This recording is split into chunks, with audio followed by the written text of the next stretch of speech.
Hi friends, అందరికీ నమస్కారం. అంజలి కథలకి స్వాగతం.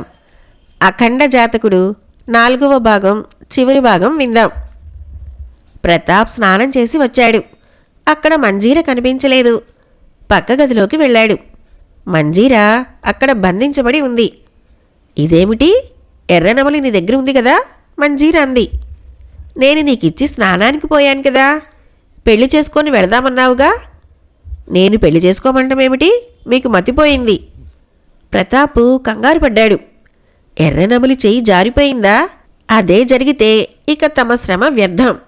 కీపాలుని జయించలేరు, ఇక్కడి నుంచి పోలేరు. నన్ను సిరాజు బంధించి వెళ్ళాడు. ప్రతాప్కి అర్థమైంది. సిరాజు ఏదో మోసం చేసి ఉండవచ్చు. వెంటనే అదృశ్య రూపంలో కదిలాడు.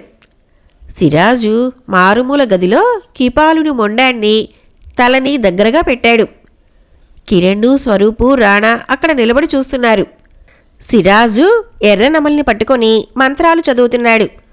ప్రతాప్ వెనకగా వెళ్ళి సిరాజు జుట్టు పట్టుకున్నాడు. ఎర్రనమలి కింద పడింది. సిరాజు మహిమలన్నీ జుట్టులో దాగి ఉన్నాయి. గిలగిలలాడాడు. ప్రతాప్ కత్తి తీసుకొని జుట్టుని కోసి పడేశాడు. సిరాజు క్రిందపడి కొట్టుకోసాగాడు. ప్రతాపు ఎర్రనమల్ని అందుకున్నాడు. సిరాజు తల ఎగురుతూ అడ్డం పడుతోంది. నా తలని అతికించు, నీకు కావాల్సిన సాయం చేస్తాను. ప్రతాపు పెద్ద గొయ్యి తీసి కిపాలుడి తలని అందులో పడవేశాడు. రాజకుమారులందరూ తలో రాయి ఆ గోతిలో కసిగా వేశారు. కిపాలుడి తల రాళ్లగుట్టని ఛేదించుకొని రావాలని చూస్తుంది. మంజీర తల్లిదండ్రులు ఆమె తిరిగి రాకపోవటం చూసి ఇల్లు పొలాలు అమ్ముకుని యాత్రలకని పోయారు. మంజీరను చూసి గ్రామంలోని వారు నివ్వెరపోయారు. నువ్వా కాదా అని ఆమెని ముట్టుకొని కూడా చూశారు. ఇంతదాకా కీపాలుడి కోటలో అడుగుపెట్టిన వారు తిరిగి రాలేదు. ప్రతాపు కీపాలుణ్ణి సంహరించాడని తెలిసి ప్రజలు బ్రహ్మరథం పట్టారు. పూలరథం మీద ఊరేగించారు. ఇక కీపాలుడి బాధలు లేవు. ఇది చూసిన ముగ్గురు అన్నదమ్ములకి కళ్ళు కుట్టాయి. మనం వీడితో పాటు దేనికి? వీడి ముందు మనల్ని పట్టించుకునేవారెవరు? కిరణ్ మిగతా వారితో అన్నాడు. జ్వాలాపతి కొడుకు సింహపతి కూడా రాతి మనుషులుగా మారిన వారిలో ఉన్నాడు. రాణా అతని స్నేహం సంపాదించాడు. అతన్ని మాయం చేసి సింహాసనం ఆక్రమించడానికి కుట్రలు పన్నుకొని కూర్చున్నాడు. ఎర్రనమలి ఎలా సాధించాలో పథకం వేసింది మేము. దానికి ప్రతాప్ని వినియోగించాము అన్నాడు స్వరూపు. మా దగ్గర ఇంకా చాలా విద్యలు ఉన్నాయి. బంగారం చేయటం మాకు సులభమైన విద్య అన్నాడు కిరణ్. సింహతి అంత తెలివైనవాడు కాదు. వారి మాటలకు బోల్తాపడ్డాడు. నాతో మా రాజ్యం వచ్చి కొన్నాళ్ళు మా ఆతిథ్యం స్వీకరించండి. మా నాయనగారు చాలా సంతోషిస్తారు అన్నాడు. ముందర బెట్టు చేశారు. తర్వాత ఒప్పుకొని సింహతితో బయలుదేరారు. జ్వాలాపతి కొడుకు కనిపించడం లేదని బెంగపడి ఉన్నాడు. ఎంతోమందిని ఎన్నో చోట్లకు పంపించాడు. ఫలితం లేదు. హఠాత్తుగా వచ్చిన కొడుకును చూసి మహానందపడ్డాడు. మీదపడి కౌగలించుకున్నాడు. ఎక్కడికి పోయావు బాబూ? కీపాలుడు బంధించాడని చెప్పాడు. వీరే నన్ను విడిపించారు. వీరి దగ్గర ఎన్నో విద్యలున్నాయి. బంగారం కూడా చేయగలరు. జ్వాలాపతికి ఆశ కలిగింది. వారిని ప్రశంసగా చూసి ఈ పూటకి విశ్రాంతి తీసుకోండి, సాయంత్రం మిమ్మల్ని కలుసుకుంటాను అన్నాడు. ముగ్గురు అన్నదమ్ములు విడిది గృహంలో ఉన్నారు.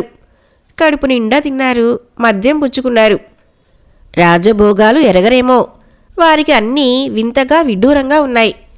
రాజభవనాలన్నీ తిరిగి వచ్చారు. సాయంత్రం మహారాజు వచ్చి బంగారం చేయమంటాడేమో. ఏం చేద్దాం? స్వరూప్ అడిగాడు. నీకు యువరాజు బాగా తెలుసు కదా, అతన్ని మాయపుచ్చి ఏదో విధంగా బంగారం తీసుకురా కిరణ్ చెప్పాడు. రాణా వెళ్ళేసరికి యువరాజు గాఢంగా నిద్రపోతున్నాడు. రాణా యువరాజు ఆభరణాల బేరవా తీసి కొన్ని నగలు తీసుకున్నాడు. యువరాజు ఇంకా లేవలేదు. రాణా బయటికి వచ్చాడు. ఊరిలోకి బయలుదేరి వెళ్ళి ఓ కంసాలి దగ్గర మార్చి బంగారు ముద్దలు పుచ్చుకున్నారు.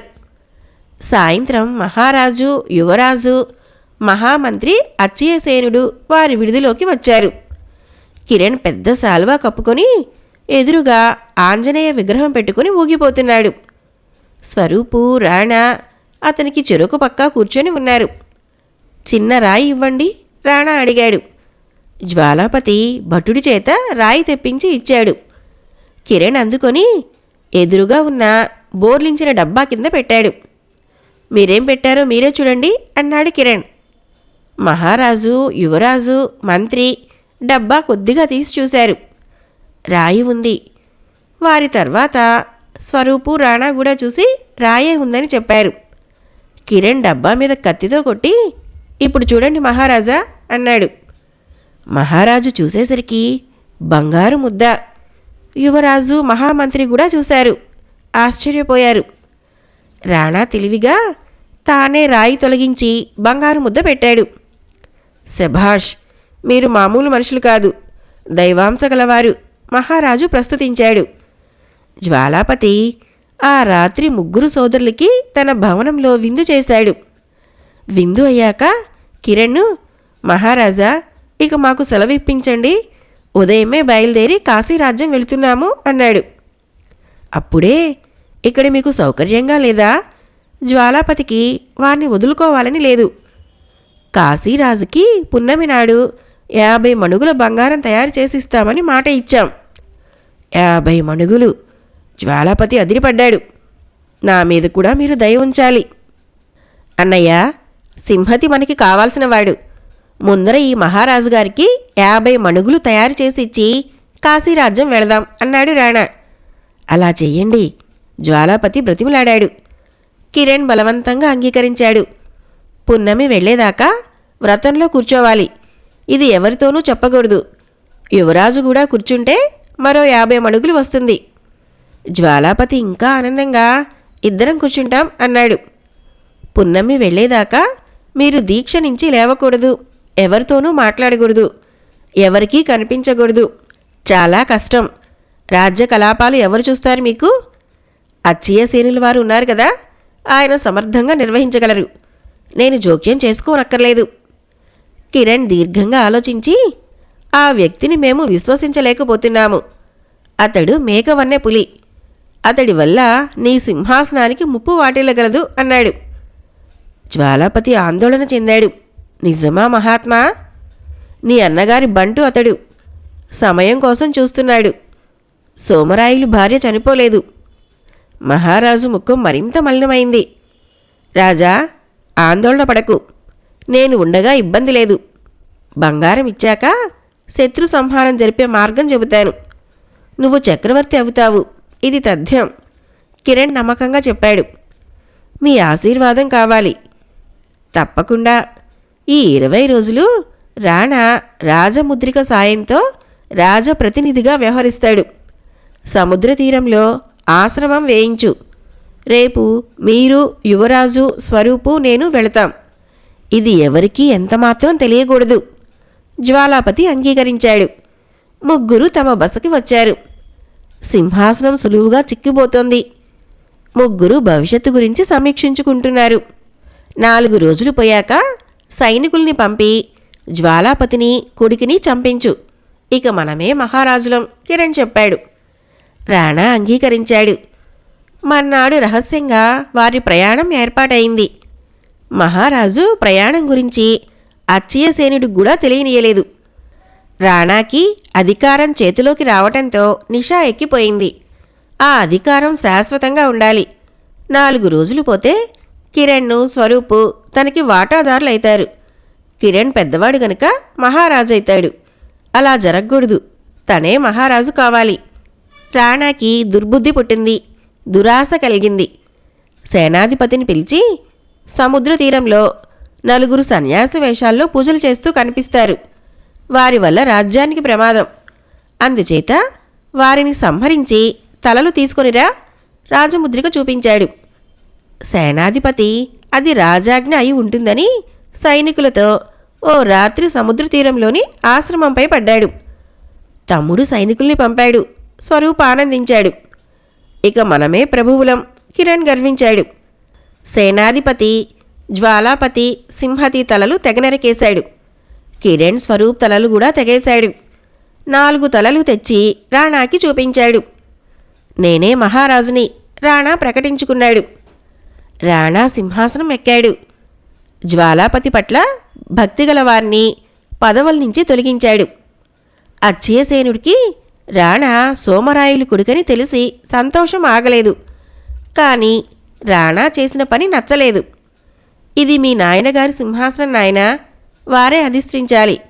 జ్వాలాపతి నమ్మకద్రోహం చేసి సింహాసనం ఎక్కాడు. మంచి బుద్ధి చెప్పావు. నా బలంతో నేను గెలుచుకున్నాను. ఇందులో మా నాయనగారి ప్రసక్తి ఎక్కడుంది? మేమే మహారాజులం, రాణా గర్వించాడు. మీ నాయనగారు నొచ్చుకుంటారు బాబూ. రాణా అచ్చయసేనుణ్ణి కత్తితో సంహరించాడు.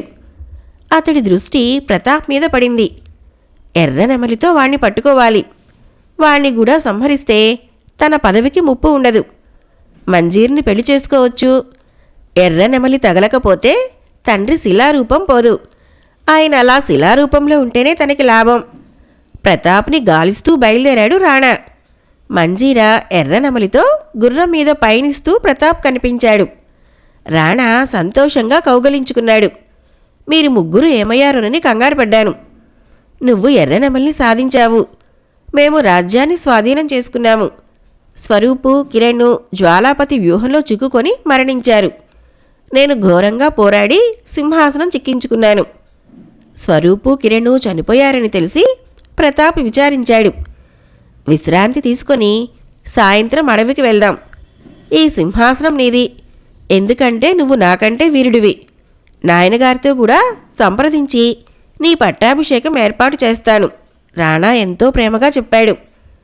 ప్రతాప్ రాణా మారిపోయాడని తలచాడు. ఇంక ఆలస్యం ఎందుకు? నాయనగారి శిలారూపం తొలగించి రాజధానికి వెళ్దాం. ఇంకా 50 క్రోసులు పోవాలి కదా. కొంచెం విశ్రాంతి తీసుకో. ప్రయాణాల్లో నలిగిపోయి ఉన్నారు. మీ గురించి రథం సిద్ధంగా ఉంచాను. రథంలో ప్రతాపు, మంజీరా ఎక్కారు.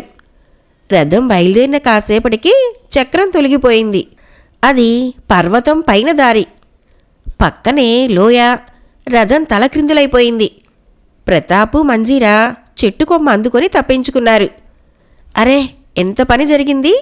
రాణా వచ్చి విషాదం నటించాడు. చక్రం తొలగింపజేసింది అతనే. ప్రమాదానికేం చెబుతాం? ప్రతాపు, మంజీరా తిరిగి గుర్రం మీద బయలుదేరారు. వారు ఇంకా బ్రతకటం రాణాకి చేదుగా ఉంది. ఏమనలేక వారి వెనక గుర్రం మీద వస్తున్నాడు. ప్రతాప్ గుర్రము పర్వతం దారిలో నుంచి కోటలోకి ప్రవేశిస్తుంది. వంతెన ఇరుకుగా ఉంది. ప్రతాప్ నెమ్మదిగా పోనిస్తున్నాడు. వంతెన పక్కనే ముసలివాడు కొబ్బరి బోండాలు అమ్ముతున్నాడు. ప్రతాప్కి, మంజీరకు చెరో బోండం ఇచ్చాడు. దాహంగా ఉన్నారు, తాగండి. మనకంటే మన గుర్రం అలసిపోయినట్లుంది. బోండా నీరు దానికిద్దాం అంది మంజీర. 2 బోండాలు గుర్రానికి ఇచ్చారు. గుర్రం వెంటనే పడిపోయింది. ఇద్దరూ బిగుసుకుపోయారు. వంతెన దగ్గరికి పోయి చూస్తే ముసలివాడి కనిపించలేదు. మీ అన్నని నమ్మబుద్ధి కావటం లేదు అంది మంజీర. ప్రతాప్ శంకించాడు. నడు, వీడి వ్యవహారం కూడా చూద్దాం. కోటలోకి వచ్చి విశ్రాంతి తీసుకున్నారు. రాణా వచ్చి భోజనానికి రమ్మన్నాడు. ఇద్దరూ ఎర్రనెమల్ని తీసుకుని వెళ్లారు. వడ్డించిన పదార్థాలు మొదట ఎర్రనెమలికి వేసి అప్పుడు తినసాగారు. అదేమిటి అలా చేస్తున్నారు? రాణా అడిగాడు. ఎర్రనెమలికి కూడా ఆహారం వేయాలి. వేరే పెట్టించవచ్చు కదా. ఇద్దరి విస్తరలోనివి వేయటం ఎందుకు?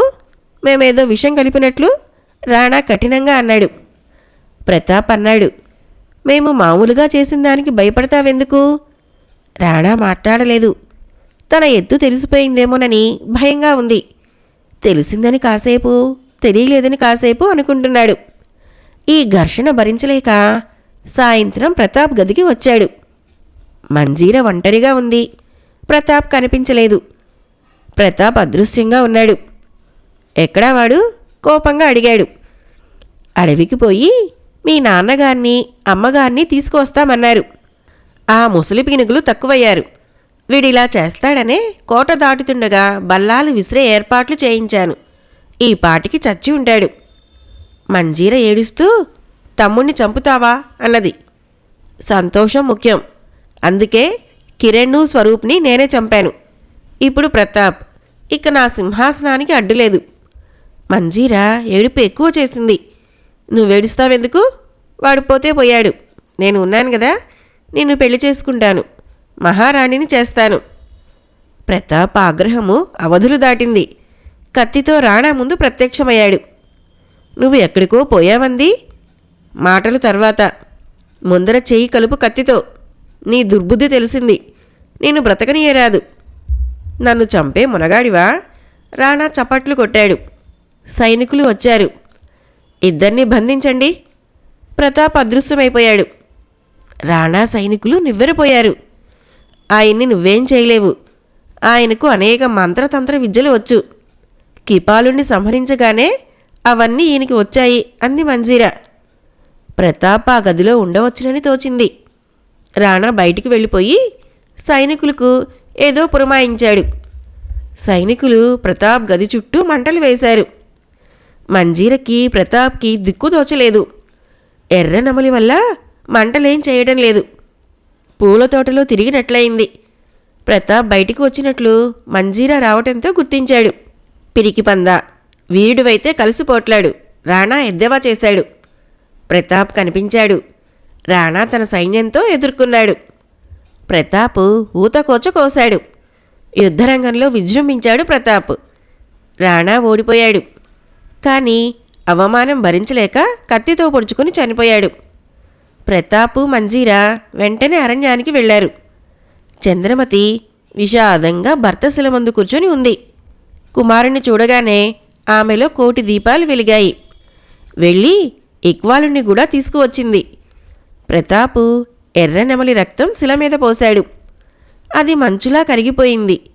సోమరాయులు బయటకు వచ్చాడు. చంద్రమతి అతడి పాదాల మీద పడింది. అందరూ ఆశ్రమానికి వచ్చారు. నీ అన్నలేరి నాయనా? చంద్రమతి అడిగింది. ప్రతాప్ జరిగింది చెప్పాడు. వారు చనిపోయారని తెలిసి చంద్రమతి దుఃఖించింది. జరగాల్సిందే జరిగింది. నీవు పండుని 4 భాగాలుగా తినటం వల్ల నీ భర్త శిల అయ్యాడు. ఆ ముగ్గురు పోవటంతో దోషం తొలగిపోయింది. ప్రతాపు అఖండ జాతకుడు. మీకు తగిన బిడ్డ అని ఇక్వాలుడు చెప్పాడు. సోమరాయులు ఎదిగిన కొడుకుని ప్రేమగా కౌగలించుకున్నాడు. చంద్రమతి ఆ దృశ్యం చూసి సంతోషించింది. అందరూ ధారానగరం చేరుకున్నారు. పాత మహారాజు రావటం ప్రజలకి ఉద్యోగులకి పండుగగా ఉంది. పూలతో దీపాలతో సుస్వాగతం చెప్పారు. ఇక్వాలుడు కూడా ప్రతాపు మంజీరాల వివాహం అయ్యేదాకా ఉండి తిరిగి అరణ్యానికి వెళ్ళిపోయాడు. కొన్నాళ్లపాటు ప్రతాప్ విశ్రాంతి తీసుకున్నాక పట్టాభిషేకం చేద్దామని సోమరాయులు చంద్రమతి అనుకున్నారు. ప్రతాపు మంజీరా వెన్నెల్లో వనాల్లో హాయిగా తీయగా ప్రపంచంలోని సుఖమంతా తమదే అన్నట్లు సంచరిస్తున్నారు. సోమరాయులకి చంద్రమతికి పాత వైభవం తిరిగి రావటం తృప్తిగా ఉంది. సర్వే జన సుఖినో భవంతు. కథ అయిపోయింది. ఫ్రెండ్స్, నా కథలు నచ్చినట్లయితే మన ఛానల్ని తప్పకుండా సబ్స్క్రైబ్ చేయండి, లైక్ చేయండి, షేర్ చేయండి, మంచి కామెంట్ చేయండి. Thank you.